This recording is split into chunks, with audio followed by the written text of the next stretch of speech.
मुस्लिम candidate को वायनाड से राहुल गांधी के खिलाफ उतारने की कोशिश। मुस्लिम वोटरों का इन्होंने चयन किया ताकि राहुल गांधी को पछाड़ा जा सके, लेकिन ऐसा संभव नहीं है क्योंकि कर्नाटक में जिस तरह से उनकी जीत हुई है वो धर्म के नाम पर नहीं थी। बीजेपी शायद ये बात कभी नहीं समझ पाएगी क्योंकि बीजेपी का टारगेट सिर्फ राजनीति में अगर रहा है वो है सांप्रदायिक को लेकर। वो धर्म के नाम पर ही इलेक्शन लड़ती है और ये बात उनको समझनी चाहिए। जिस तरह से वायनाड से मुस्लिम वोटर को ये कैंडिडेट बनाकर उतारेंगे वो भी एक तरह से सांप्रदायिक तरीके से राजनीति होगी, लेकिन देखा जाएगा क्या वायनाड की जनता भी को पसंद करेगी या फिर राहुल गांधी को।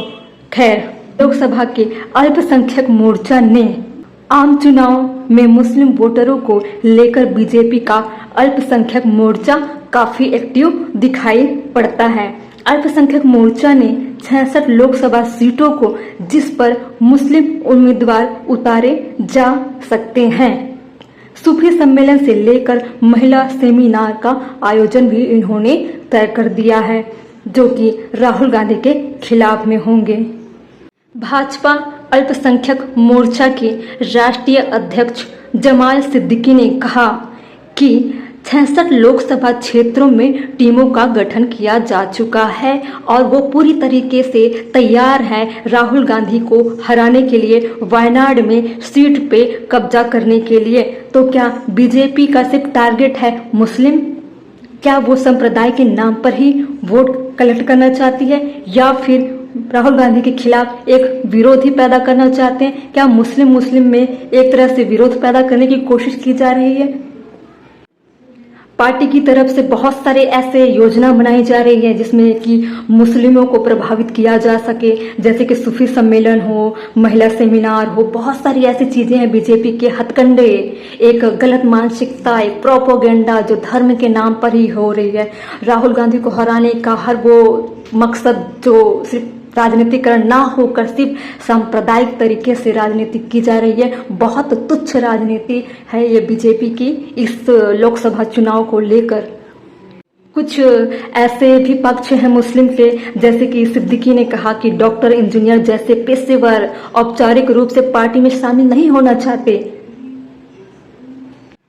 सिद्दीकी ने यह भी दावा किया कि 300 सीट से अधिक मुस्लिम पार्षद बीजेपी के टिकट पर चुने गए हैं और दावा किया जा रहा है लोकसभा के चुनाव में उन्हें जीत मिलेगी और राहुल गांधी को एक निराशा हाथ लगने वाली है। ये सिर्फ लुभाने की चीजें हैं। बीजेपी जिस तरह से मुस्लिम वोटरों का इस्तेमाल करने वाली है राहुल गांधी के खिलाफ, एक तुच्छ राजनीति। बहुत दुख होता है कि लोकसभा के चुनाव में इतनी गिर सकती है बीजेपी। वो इस लोकसभा के चुनाव में पूरी तरीके से बेनकाब होने वाली है। कर्नाटक की जो हार है वो अभी तक उस जहन से, उस दर्द से बीजेपी निकल नहीं पाई है।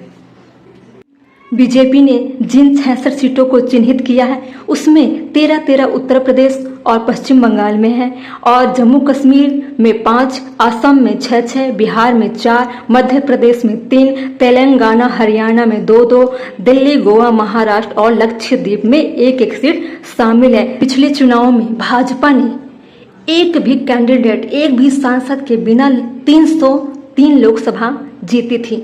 फिर उनको जरूरत क्या पड़ी वायनाड में मुस्लिम कैंडिडेट उतारने के लिए?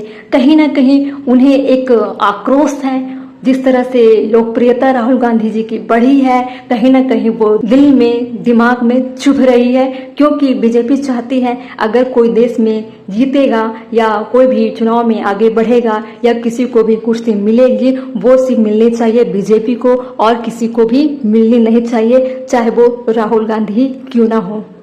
अगर देखा जाए मुस्लिम समुदाय की आबादी राज्य में लगभग 27% है और इन मुस्लिम आबादियों पे जिस तरह का एक प्रोपोगेंडा अपनाया जा रहा है बीजेपी के द्वारा वो बहुत तुच्छ है। सिर्फ उन्हें इस्तेमाल किया जा रहा है एक मुस्लिम को दूसरे मुस्लिम के पक्ष में, क्योंकि बहुत सारे ऐसे मुस्लिम हैं जो दक्षिण भारत के काफ़ी पसंद करते हैं राहुल गांधी को, लेकिन वो विरोधी के तौर पर मुस्लिम कैंडिडेट को ही बीजेपी अपना उम्मीदवार बनाकर उनके खिलाफ उतारना चाहती है ताकि मुस्लिम एक दूसरे के प्रति विरोध पैदा करें।